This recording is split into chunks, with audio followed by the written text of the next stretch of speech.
Welcome to Accounting Life with Jotham Ty, a space where we'll talk about anything and everything surrounding the people that grind through your month-end accounting close. Welcome, everyone. I'm so excited that you're here for our first episode of this great podcast.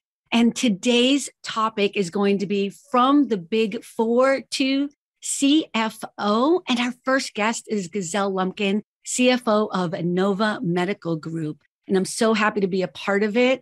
I want to thank CEO Jotham Ty from Gappify for starting us off. So I'm just going to pass it on to you. Yeah, I'm really excited to do this. Thank you so much, Carmen.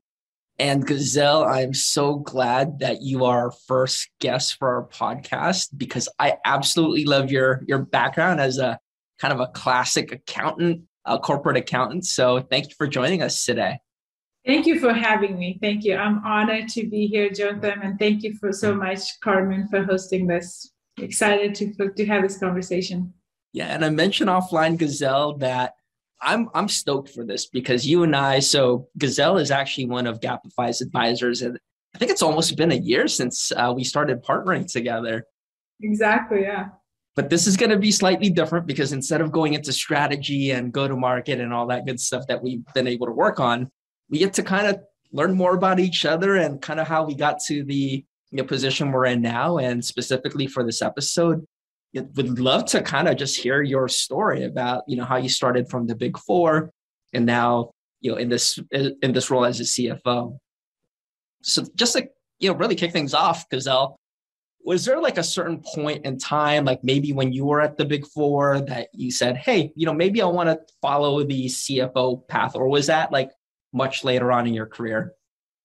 Oh yeah, definitely. I don't think I've sat any time during my career at Big Four and said, hey, I want to be a CFO. I think it definitely came later on. In fact, when I joined Deloitte, I was so inspired by Deloitte and the culture and just the activities that we did.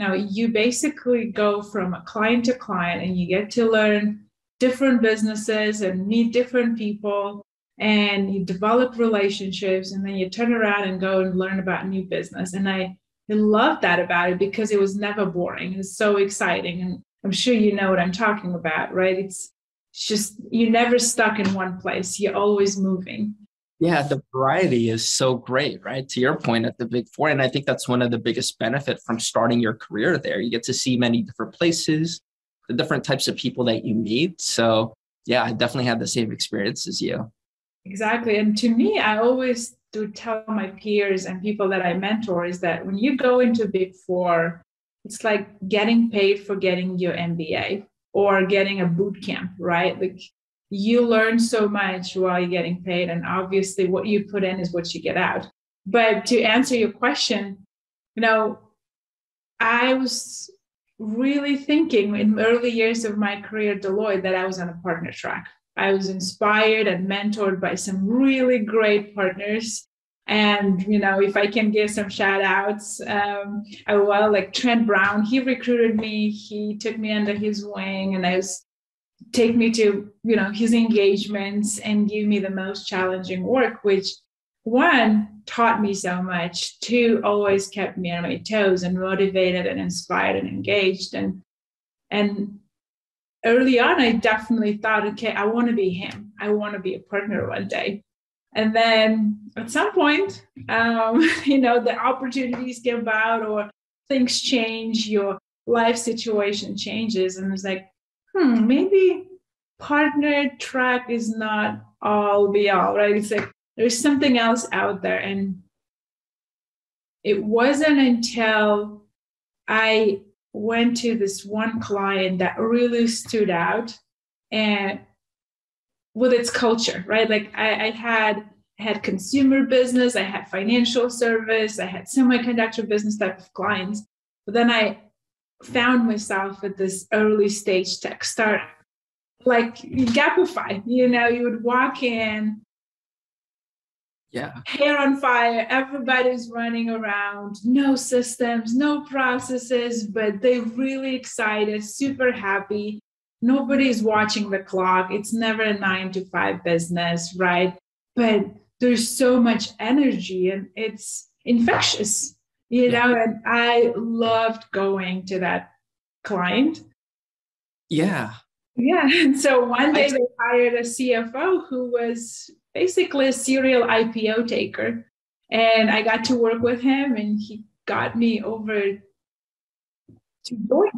That's interesting. So even as I think about my own career trajectory and the ambitions that I had along the way, it was really inspired by people that inspired you, right? It's not like you had like a playbook. And, maybe this is something like colleges need to incorporate more, because when I was going through accounting school, like I really didn't know that going to the Big Four, like where the ultimate like track was. So I wasn't aspiring to be a CFO. And I think you shared kind of something similar. When I went into audit, I aspired to be the people, like the partners that inspired me, right? And then, like you said, circumstances change.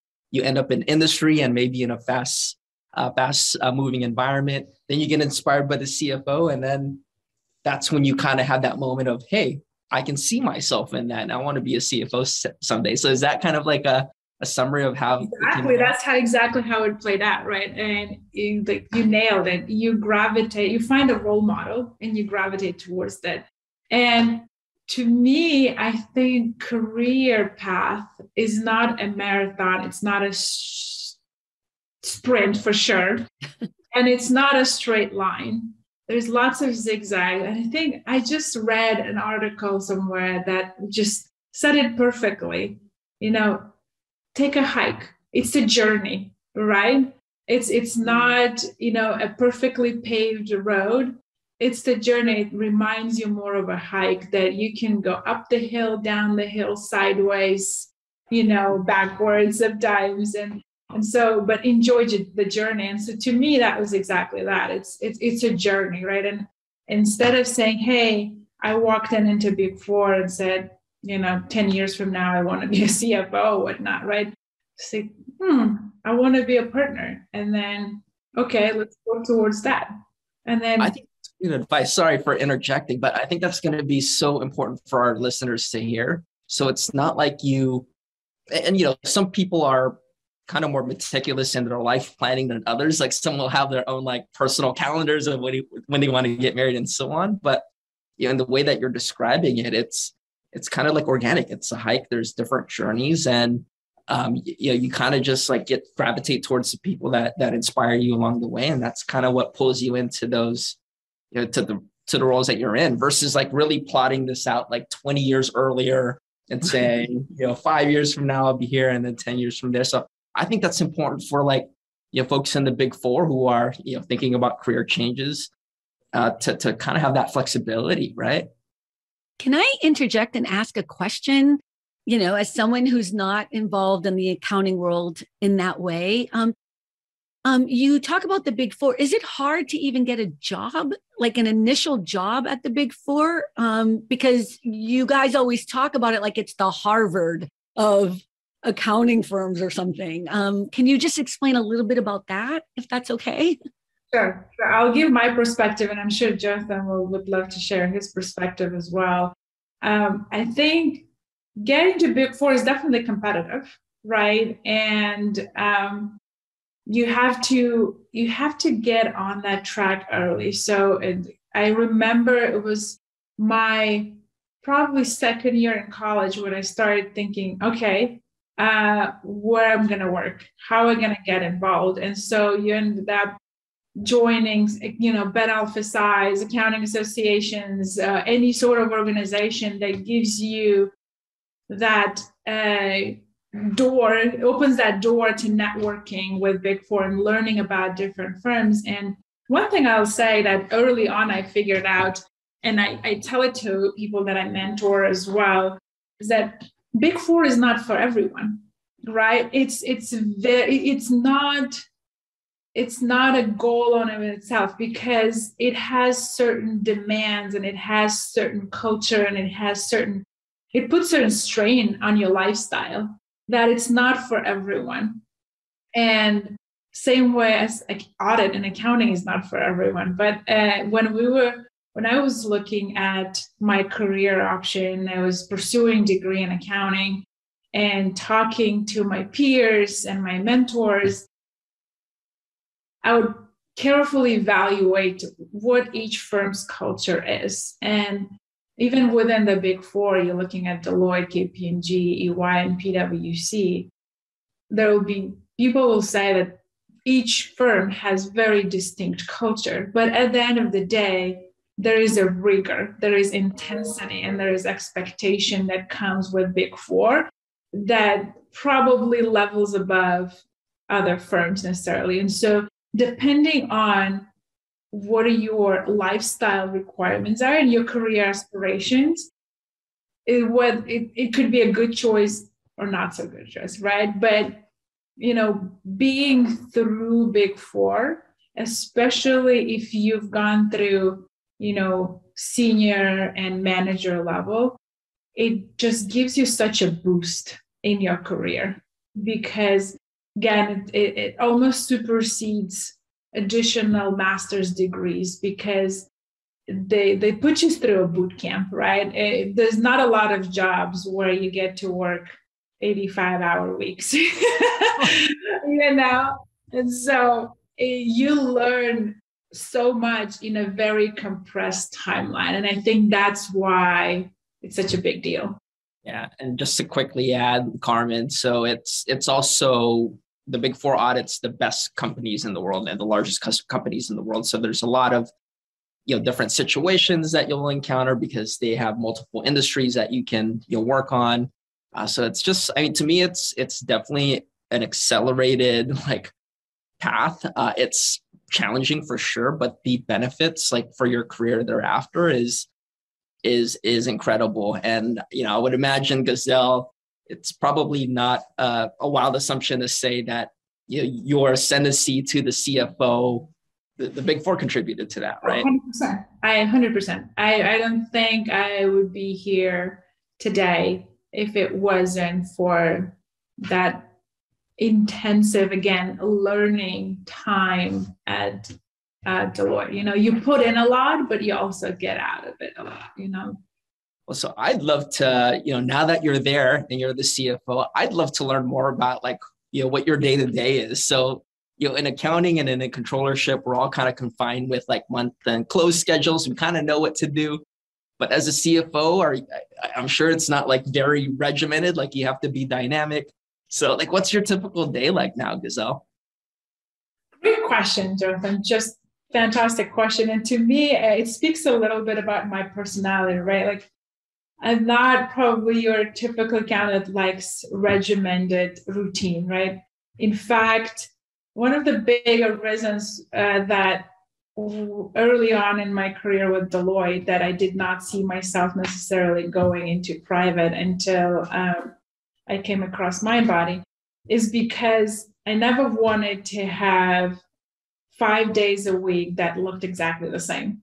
I never wanted to go to a job and do the same thing every day, however many days a year, right? And going into a startup, right, there is no 2 days that look exactly the same. It's literally a hair on fire, right? You build an engine as you fly, so to speak, right?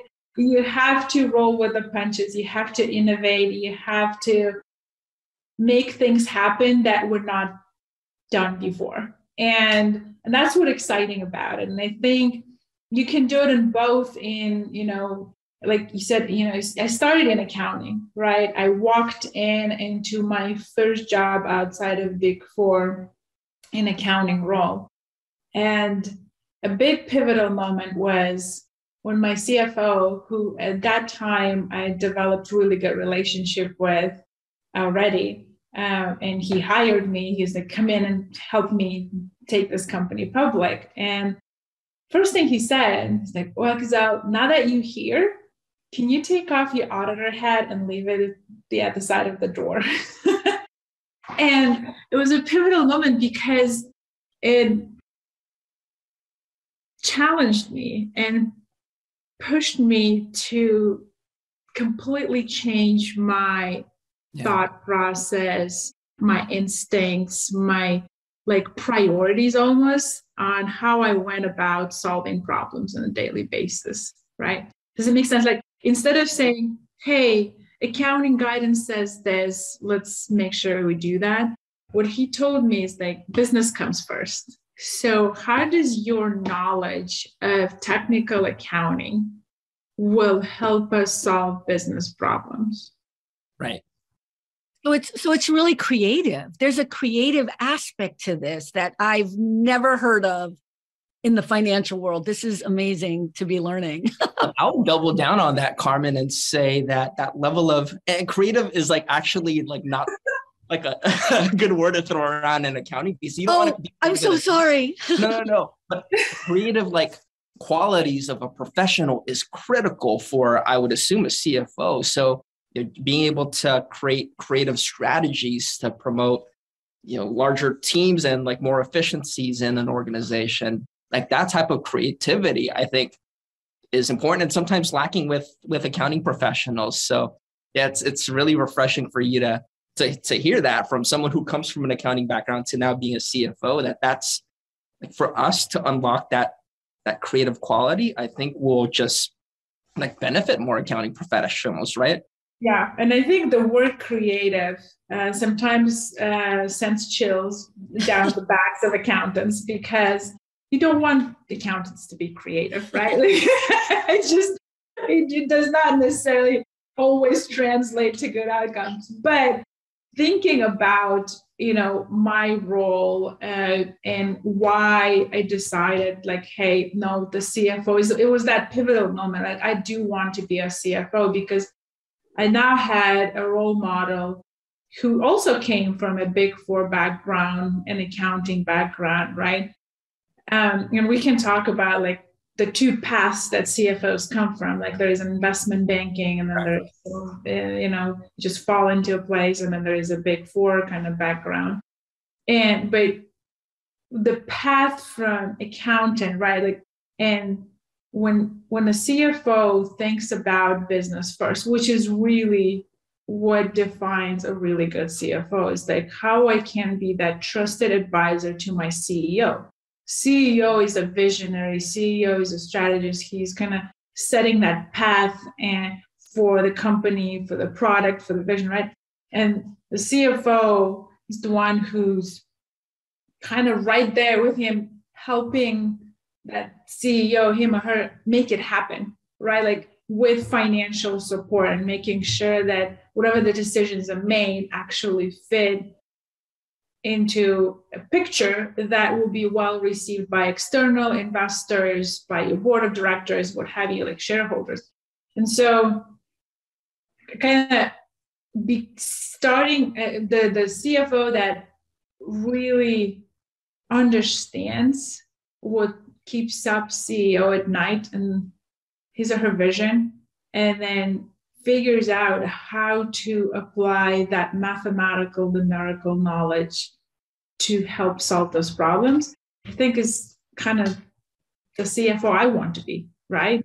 Guzel, you know why I had my hand on my face and daydreaming off to the side? Because one day as a CEO myself, I would love to have a CFO that I can just share my vision with and kind of run out and figure out how to make it happen and creating the financial strategies to support it. So that all sounds amazing as you described that. So a few years down, we'll probably have a CFO, but I can't wait for that day. Yeah, yes. And I'm sure you'll get there sooner than you know. It's moving really fast, as you know, and it's been fun. I definitely want to ask one specific question before we wrap up, because a lot of the folks that will be listening in are either from the Big Four or are in the controllership. And I see, and I know from your background that you had some time at the controllership, then FP&A, some technical accounting. So, if you're kind of on that track, like what skills or what experiences should people collect along the way to put themselves in best position to become a CFO someday? I love that question. How much time do I have? A few minutes. High level, No, but I know. I'm just kidding. But it is a great question. But like I said, it's a loaded question because I think if you think about any role, be that CFO, be that COO, or any other role, I think the way I look at it and how I've kind of mapped out my journey is the trick I came up with is I would look at a job description that I inspire to be, right? And say, look at the job description that is a CFO.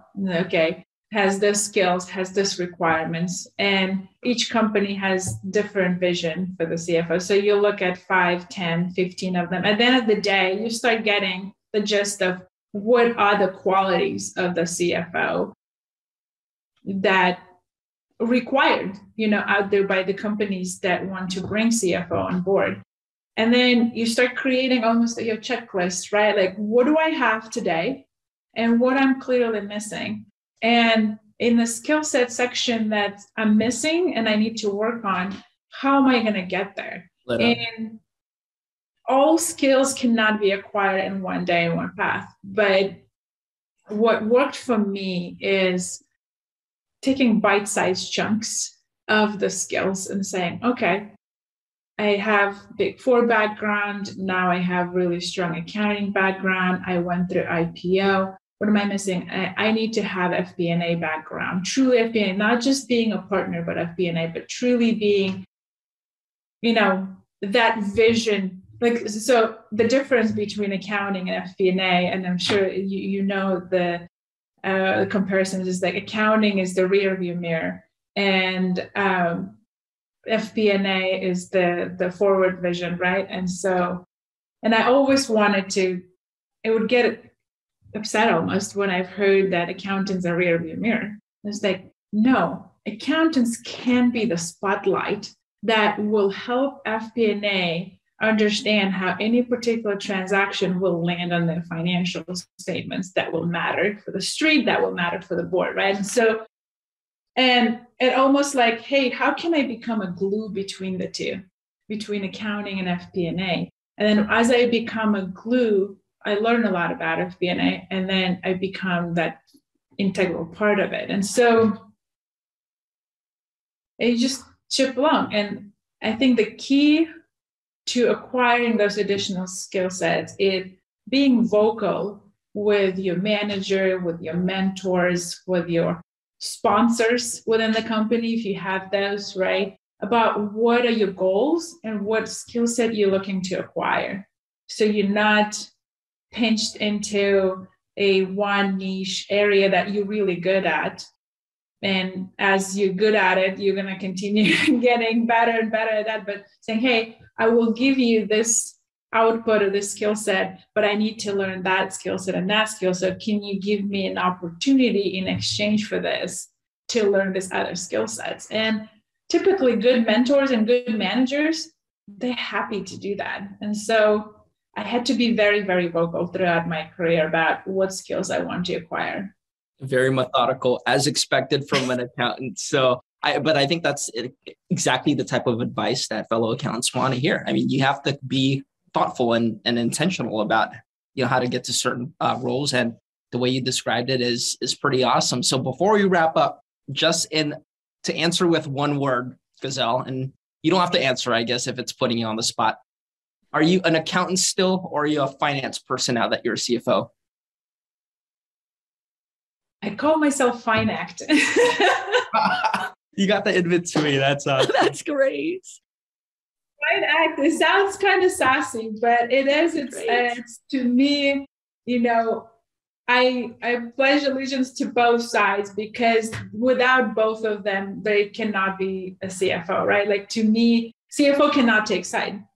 Fair enough. So accountants will keep him out of jail or her, and FP&A will help to drive that vision forward from the CEO. That's the way I look at it.